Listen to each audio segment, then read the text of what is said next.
All right, it's a conversation I wait for all week long. I just love him so much. It is Michael Shure coming in to talk politics, and I'm so grateful. And this week he's a little busy. Looks like he's ready to join us from the automobile. Let's go right to him. Hi, Michael Shure. How are you, Kim? Yeah, sorry about this, but I'm on the road all week, and this is what we're gonna have to deal with today. So, Listen, I will take you however I can get you from you've been in hotel rooms and now cars. This is amazing. I just love yeah. it. So, our top story on the Mark Thompson show this week is one that, or this today rather, is one that popped up late last night. And it is revelations about former Speaker of the House, Kevin McCarthy. And the fact that PAC money has been used to pay for hotel stays at luxury resorts, private jet travel, fancy restaurants, more than $1 million, his PAC. And I guess that is double the number that the other top seven leaders in both the House and the Senate combined have spent on such, travel and dinner expenses. So he is living large off of his PAC. Should we be surprised by this?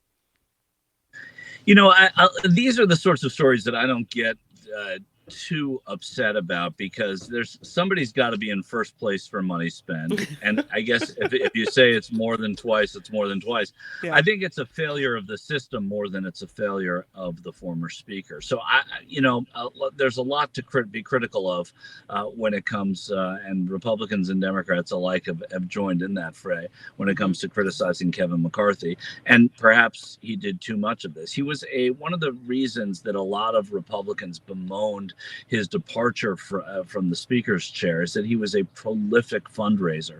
Yeah. And how do you become a prolific fundraiser? By using money that is being given to go out and raise more money. And that's what is so messed up about the American political system, with just sort of unchecked money in politics, and supported by the Supreme Court, and also by the fact that you can bundle money in this way and give to political action committees, and it doesn't matter how they make their money and how they spend it. Are you sorry to see Kevin McCarthy check out of Congress? Well, I mean, I wouldn't say it in that way, Mm-hmm. but so no. And I'm not surprised that he's leaving either. And he sold his soul in many different ways, previously and subsequently. And I think that's you sort of reap what you sow in that way. But he also was in an untenable situation because of the way the Republican House caucus is fractured in a way that makes people beholden to a minority of their party. If you look at the same thing on the Democratic side, and this frustrates progressives to no end, as it frustrated conservatives when they didn't have as much power, is you look at what is the minority of that caucus on the Democratic side, and they never have complete control over the leadership, nor should any minority within a caucus. But it frustrates the people who are there. Kevin McCarthy was in a really tough spot, but I don't think there are a lot of people crying for Kevin McCarthy either. No, I don't think so either. Let's go to Kenneth Chesbrough now, because it looks like he's, in Georgia, he kind of got a slap on the wrist in order to testify, for in exchange for his testimony, I should say. But now we have word that he's talking to other states as well when it comes to fake electors. This fake elector situation finally is kind of coming to a head, and so he's talking to um, Arizona, apparently meeting with officials in Arizona, also Michigan, and Wisconsin. So, this could be a big thing. And Fani Willis, who is of course the prosecutor in the Georgia case, is saying this is direct evidence that he may have against Donald Trump. Yeah, and I think that's why people have looked at the Atlanta case, both the coercion and the fake elector scheme, as one of the sort of top tier charges against the former president. And yeah, I mean, when you get these people to start talking. Like, we all watch true crime, right? I mean, we've seen it on TV at the smallest level and the largest level. Once Mm-hmm. you get people on the other side talking, then you start to hear deals begin, and you also see convictions. And I think that's why a lot of the people that are loyal still to Trump are seeing, are starting to worry about all of this caving. It's why even people are starting to look at Republican competitors in the primary race as in a more serious way than they were before, because from within the Republican Party there is, a fear that the former president may not be able to stand. Speaking of the candidates, we saw the recent debate, which kind of was a bit of a mess. And I thought that was going to be the last one, but now ABC and CNN are going to hold two more, apparently in the month of January, 2 days apart, competing for debates number 5 and 6 when it comes to the Republican presidential primary debates. Do we need to see more from them? Well, I mean, we might not need to, but maybe Yeah, the voters in Iowa who are going to be caucusing in January need to yeah. see them.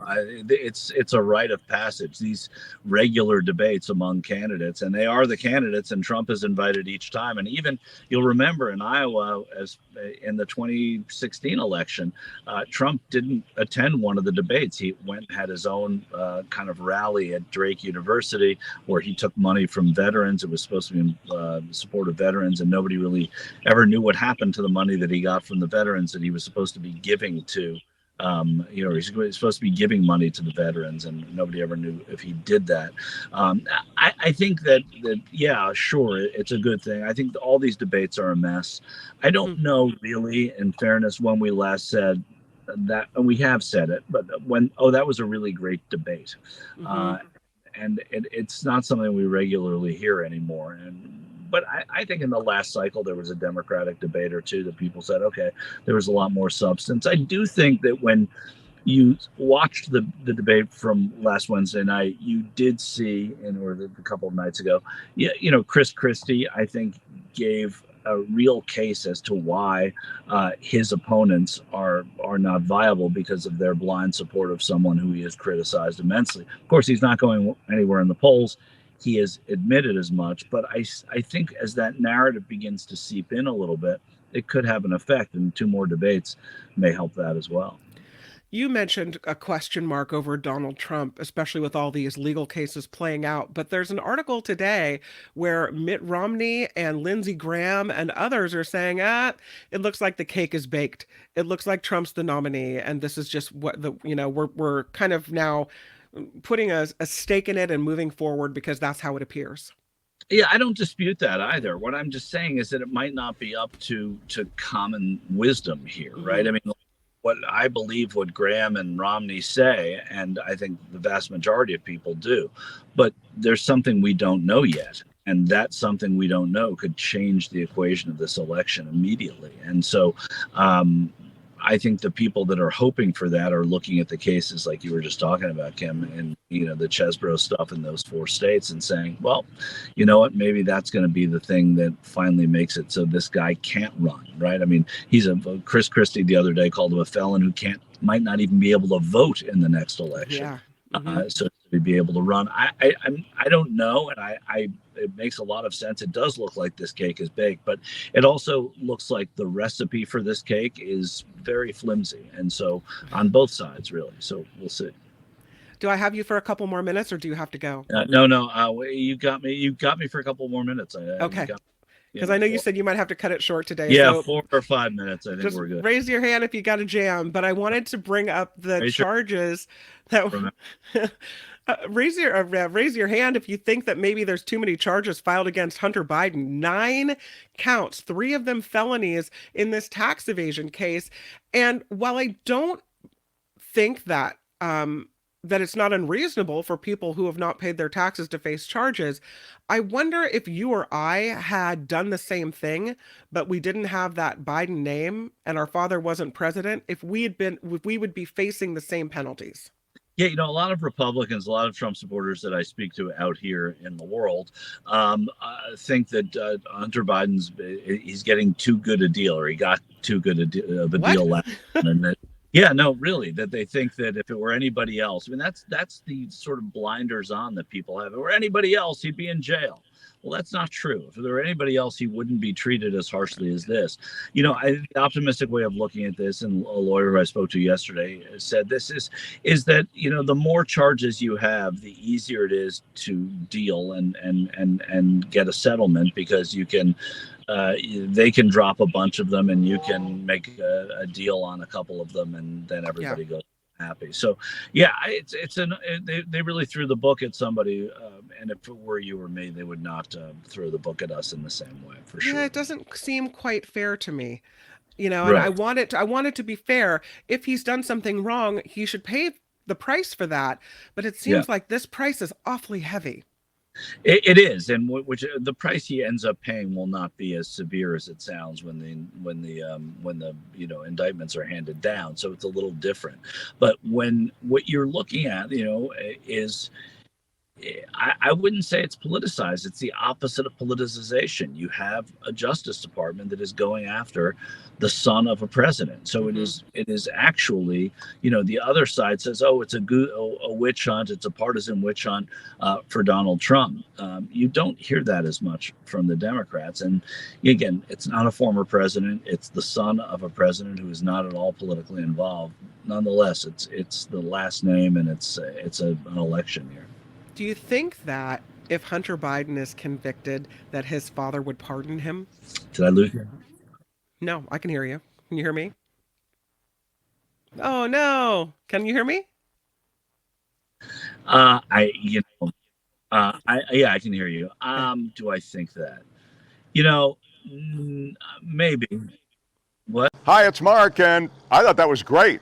Hit the notification bell, you'll know whenever there's a new video being dropped, and please subscribe to our channel to help us save the universe.